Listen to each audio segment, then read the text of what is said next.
So good evening class. I hope I am audible to everyone. Yes, sir. Okay. Yes, sir. Okay. So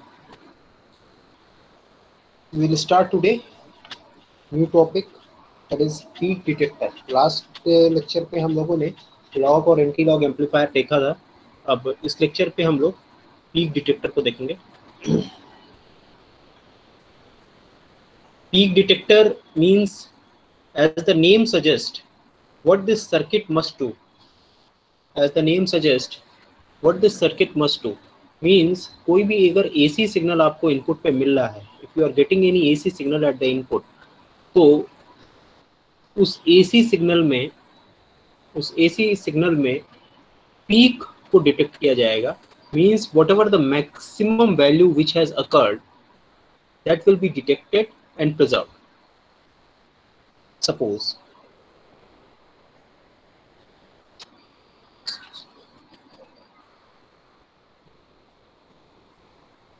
Suppose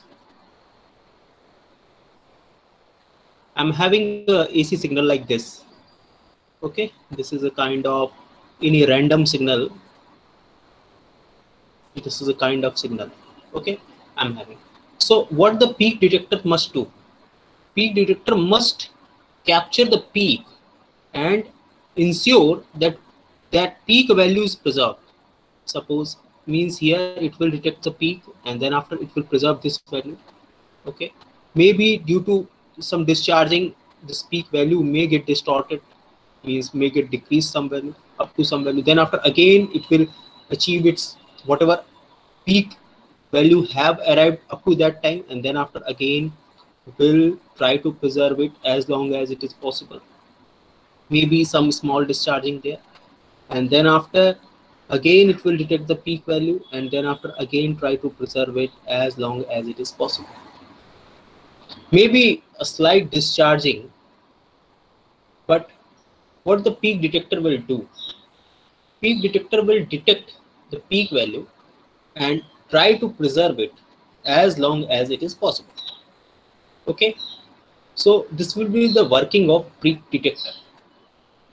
So in normal peak detector case, what will happen? We will use a capacitor with a diode. Okay, we will use a capacitor with a diode. Okay, and then after there will be a resistance. What will be in this case? Suppose कोई भी अगर positive value यहाँ पर आ रही है, then only this diode will be forward bias. So positive value के लिए forward bias होगा और कैपेसिटर में चार्जिंग होगी. मान लो कैपेसिटर में अगर यहाँ पर 2 वोल्ट आ गया, तो इस कैपेसिटर पे 2 वोल्ट का वोल्टेज आ जाएगा. ठीक, उसके बाद क्या होगा? उसके बाद जब इस कैपेसिटर पे 2 वोल्ट का वोल्टेज आ जाएगा और सपोज कि यहाँ पर अब वोल्टेज 1 वोल्ट हो गया, पहले 2 वोल्ट था, तो इस कैपेसिटर पे वोल्टेज अगर 2 वोल्ट है और यहाँ पर अगर 1 वोल्ट है, तो ये डायोड अपने आप क्या हो जाएगा? रिवर्स बायस में चला जाएगा. जब ये डायोड अपने आप इस रिवर्स बायस में चला जाएगा, तो जो पीक वैल्यू इस पर्टिकुलर कैपेसिटर पे स्टोर होगी वो कितनी होगी? 2 वोल्ट. ठीक है, फिर एक और एग्जांपल मैं लेता हूँ. जैसे कि पहले पीक डिटेक्टर का कॉन्सेप्ट इस एग्जांपल के जरिए हम समझेंगे और फिर हम लोग कोशिश करेंगे कि ये चीज़ें हम ओपैम्प बेस्ड सर्किट पर लगा सकें. ठीक है, तो क्या होगा? जैसे कि मान लीजिए एक इस तरीके का हमने कुछ इस तरीके का ऐसे ले रखा है. ठीक है, तो देखिए क्या होगा इस केस में. जैसे कि मान लीजिए अगर यहाँ पर 2 वोल्ट का वैल्यू है, ठीक है, और यहाँ पर कितना हो गया है? This value has become 1 volt. मतलब ये वैल्यू 0 से स्टार्ट हो रहा है, then after up to reaching up to 2 volt, then after ये डिक्रीज हो रहा है लगभग 0.5 वोल्ट तक, फिर ये इंक्रीज हो रहा है up to 1 volt, then after it is again decreasing up to 0.4 volt, and then after it is again increasing up to 4 volt. Suppose this kind of the condition is here. ठीक है, तो क्या होगा?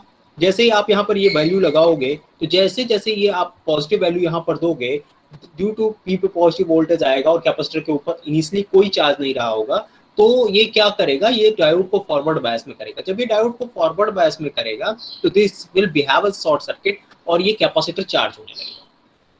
कहाँ तक चार्ज होगा, आपको जो वैल्यू वहां पर मिलेगी उस तक वो चार्ज होगा। ठीक, तो मान लीजिए इस साइकिल पे यहाँ तक जाते जाते अगर यहाँ पर हम इस स्टेट पे बात करें तो कैपेसिटर कितना चार्ज हो जाएगा, अप टू 2 वोल्ट चार्ज हो जाएगा। ठीक, अब जब यहाँ पर कैपेसिटर 2 वोल्ट पे चार्ज हो जाएगा तो यहाँ पर प्लस माइनस कितना वोल्टेज हो जाएगा, यहाँ पर वोल्टेज हो जाएगा 2 वोल्ट। ठीक, लेकिन अब आप क्या कर रहे हो, आप कह रहे हो सर इनपुट पे वोल्टेज तो अब 2 वोल्ट से डिक्रीज करना शुरू कर रहा है। सपोज यहाँ पर 1.5 वोल्ट अब आप अप्लाई कर रहे हो, लेकिन आपने ऑलरेडी यहाँ पर कितना अप्लाई कर रखा है, 2 वोल्ट, चूंकि कैपेसिटर पे ऑलरेडी स्टोर्ड है तो वो प्रिजर्व्ड है। तो इस केस में अब इस डायोड के एन टर्मिनल पे ज्यादा वोल्टेज होगा, पी टर्मिनल पे कम वोल्टेज होगा। तो अब आप ये समझ सकते हो कि this diode will behave as reverse bias, मतलब ये ओपन सर्किट की तरह से बिहेव करेगा। ठीक है, ये भी ओपन सर्किट की तरह से बिहेव करेगा। तो जब तक यहाँ पर 2 वोल्ट से ज्यादा की वैल्यू नहीं आ जाएगी तब तक ये ओपन सर्किट की तरह से बिहेव करेगा। ठीक है, जब तक यहाँ पर 2 वोल्ट से ज्यादा की वैल्यू नहीं आ जाएगी ये ओपन सर्किट की तरह से ही बिहेव करेगा और ये 2 वोल्ट की वैल्यू को प्रिजर्व रखेगा। जैसे ही यहाँ पर 2 वोल्ट से ज्यादा की वैल्यू आएगी, मतलब यहाँ तक लगभग ये वैल्यू इसी को स्टोर किया रहेगा। जैसे ही यहाँ पर 2 वोल्ट से ज्यादा की वैल्यू आएगी अभी डायोड वापस फॉरवर्ड बायस जाएगा और अप टू 4 वोल्ट की वैल्यू को स्टोर करेगा और फिर उसके बाद उस वैल्यू को होल्ड करेगा। ठीक है, आई होप कि जो नॉर्मल पीक डिटेक्टर कैसे काम करता है ये चीज आपको समझ में आ गई होगी। इसमें किसी को कोई डाउट है क्या, मुझे इसे रिपीट करने की जरूरत है तो बताइए। क्यों, आगे बढ़े? ओके, आगे बढ़ रहे हैं। ठीक है, किसी को कोई डाउट, कुछ पूछना है किसी को? चलिए अब हम लोग बात करते हैं कि ये जो पीक डिटेक्टर है ये किस तरीके से काम करेगा। ठीक है, अगर हम ओपैम्प बेस्ड पीक डिटेक्टर लगा रहे हैं तो ये किस तरीके से काम करेगा। ओपैम्प बेस्ड पीक डिटेक्टर में हमें आउटपुट पर इनपुट सिग्नल को एज इट इज पहुंचाना है। आउटपुट पर इनपुट सिग्नल को एज इट इज पहुंचाना है। तो कैसे पहुंचाएंगे भाई, तो उसका तरीका ये है साहब कि हम लोग बफर सर्किट यूज करेंगे। बफर सर्किट क्या होता है, बफर सर्किट क्या होता है, बफर सर्किट क्या होता है, इसको अगर आप देखिए तो बफर सर्किट आपको पहले ही बता रखा है कि वो ऐसा सर्किट जहां पर कि वी आउटपुट की वैल्यू इसके इक्वल होती है, V output is equal to V input. ये कंडीशन ये होता है। तो कैसे बफर सर्किट बनाते हैं ये भी आपको ऑलरेडी बता रखा है। ठीक, बफर सर्किट बनाने के लिए क्या होता है, बफर सर्किट बनाने के लिए आप क्या करते हो, आपने कहा कि सर हम एक ओपैम्प लेंगे और उस ओपैम्प जो कि उस कॉन्फ़िगरेशन में होगा, नॉन इन्वर्टिंग कॉन्फ़िगरेशन में होगा। ठीक है, उसे हम लोग यूज़ करेंगे। क्यों, क्योंकि सर यहाँ पर गेन 1 है और पॉजिटिव गेन कैसे अचीव कर सकते हैं भाई, पॉजिटिव गेन तो हम अचीव कर सकते हैं तभी जब हमें कैसा कॉन्फ़िगरेशन यूज़ करें, नॉन इन्वर्टिंग कॉन्फ़िगरेशन यूज़ करें। ये सब आपका ऑलरेडी पढ़ा हुआ है, बस मैं रिपीट कर रहा हूँ। ठीक है, वी आउटपुट यहाँ पर गेन कितना होता है, 1 plus R F divided by R in. ठीक है, अब आपको अगर गेन 1 चाहिए तो मैंने पहले भी कहा था कि आर एफ की वैल्यू को आप क्या कर दीजिए, 0 कर दीजिए, आर इन की वैल्यू को आप क्या कर दीजिए, इनफाइनाइट कर दीजिए। दोनों में से कोई भी यूज़ कर सकते हैं। ठीक है, या फिर दोनों ही यूज़ कर लीजिए। तो यहाँ पर 10 किलो ओम यूज़ किया हुआ है। आप अगर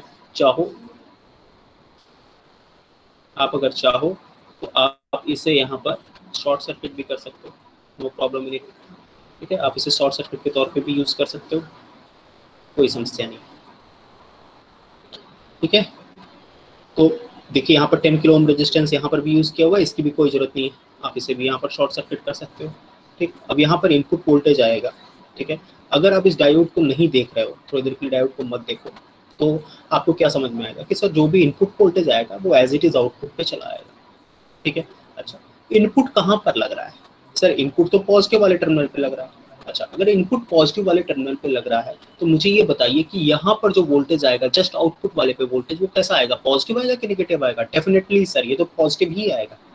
ठीक है, अगर ये पॉजिटिव आएगा तो ये बताइए कि अगर यहाँ पर ये वोल्टेज पॉजिटिव है तो डायोड के पी टर्मिनल पे कैसा वोल्टेज आएगा, पॉजिटिव या नेगेटिव? तो आप कहोगे डेफिनेटली सर पॉजिटिव आएगा। तो डायोड के पी टर्मिनल पे अगर पॉजिटिव वोल्टेज आ रहा है और एन टर्मिनल पे अगर कम वोल्टेज आ रहा है तो आप ये कहोगे सर स्टार्टिंग में for positive half cycle, for positive value,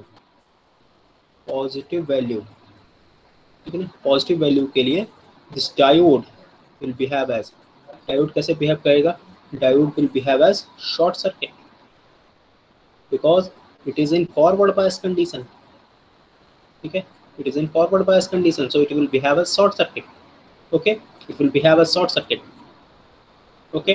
तो मान लीजिए अगर आपने यहाँ पर 5 वोल्ट का अगर पीक ले लिया तो 5 वोल्ट तक ये डायोड कैसे बिहेव करेगा, शॉर्ट सर्किट की तरह से बिहेव करेगा, और ये आपको पूरा का पूरा सर्किट कैसा बनता हुआ दिखाई देगा, ये आपको पूरा का पूरा सर्किट इस तरीके से क्लोज होता हुआ दिखाई देगा, और आप ये कहोगे कि सर यहाँ पर जो हमें मिल रहा है वो क्या मिल रहा है, एक बफर एम्पलीफायर मिल रहा है। उस बफर एम्पलीफायर के मिलने के नाते जैसे जैसे वैल्यू इंक्रीज करती जाएगी वैसे वैसे एक जो भी वैल्यू है वो यहाँ पर आती जाएगी, जो भी इनपुट वैल्यू है वो इस पर्टिकुलर पॉइंट पर आती जाएगी और ये कैपेसिटर चार्ज होता जाएगा, ठीक है। कब तक चार्ज होगा, अप टू मैक्सिमम वैल्यू। फिर वही कॉन्सेप्ट, अब अगर यहाँ पर वोल्टेज डिक्रीज करना शुरू किया तो ये मैंने बफर एम्पलीफायर बना रखा, अगर वोल्टेज यहाँ पर डिक्रीज करना शुरू किया तो अब ये डायोड पर यहाँ पर वोल्टेज डिक्रीज करने लगेगा। जैसे ही वोल्टेज यहाँ पर डिक्रीज करने लगेगा, यहाँ पर वोल्टेज तो ऑलरेडी मैक्सिमम वैल्यू है, होल्ड की हुई है, तो एन पे वैल्यू ज़्यादा हो जाएगी, पी पे वैल्यू कम हो जाएगी। और ये डायोड कैसे बिहेव करने लगेगा, ये डायोड बिहेव करने लगेगा reverse bias. This diode will start behaving in reverse bias, और जैसे ही ये डायोड रिवर्स बायस में बिहेव करना शुरू करेगा ये इस पूरे सर्किट को यहाँ से ब्रेक कर देगा। जब ये सर्किट को यहाँ से ब्रेक करेगा तो ये अब ओप एम्प किसी काम का नहीं रह जाएगा। किसी काम का नहीं रह जाएगा मतलब ये कि अगर पॉजिटिव पे कोई भी वैल्यू आएगी, ठीक, और अगर ये डायोड रिवर्स बायस में है, ठीक है, तब ये एकदम ओपन लूप कॉन्फ़िगरेशन में काम करेगा, और ओपन लूप कॉन्फ़िगरेशन में जो भी वैल्यू आएगी वो यहाँ पर आउटपुट दे देगा। लेकिन वो आउटपुट क्या इस कैपेसिटर से लिंक होगा, क्या इस आउटपुट से लिंक होगा, नहीं, क्योंकि यहाँ पे तो ये सर्किट ब्रेक हो गया है क्योंकि डायोड रिवर्स बायस में, ठीक है। तो once peak value will be stored on the capacitor, फिर तब तक अगर उससे कोई भी कम वैल्यू आएगी तो वो उससे थोड़ी सी भी कम वैल्यू स्टोर नहीं होगी।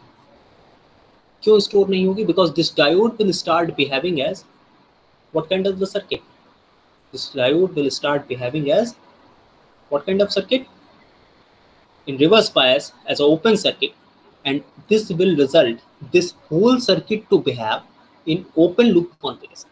और open loop configuration में मान लीजिए अगर यहाँ पर 2 वोल्ट भी लगा रहे हो तब भी यहाँ पर कोई मतलब नहीं रह जाएगा उसका, बिकॉज ये जब तक कि यहाँ पर ये, फिर मान लीजिए अगली बार अगर यहाँ पर 10 वोल्ट आ रहा है तो क्या होगा, या 6 वोल्ट आ रहा है तो क्या होगा, 6 वोल्ट जैसे ही आएगा again this value will become positive, ठीक है। ये डायोड फिर से फॉरवर्ड बायस होगा, फिर से यहाँ पर बफर एम्पलीफायर बनेगा, and again this capacitor will start. तो जो पुराना कॉन्सेप्ट था वो यहाँ पर भी काम कर रहा है, बस एक डिफरेंस ये है कि हमने ओप एम्प यूज कर लिया। ओप एम्प यूज करने के नाते लोडिंग का इफेक्ट नहीं पड़ता है, ठीक है। इनपुट पे अगर ज़्यादा वेरिएशन हो रहा है तो उसका भी इफेक्ट नहीं पड़ता है, ठीक। जो इनपुट रेजिस्टेंस होता है सर्किट का हाई हो जाता है क्योंकि हम ओप एम्प यूज कर रहे हैं, बफर एम्पलीफायर यूज कर रहे हैं, तो ये सारी की सारी बेहतर चीजें यहाँ पर हमें मिलती हैं, ठीक है। अब अगर आपको कोई डाउट है तो आप पूछिए।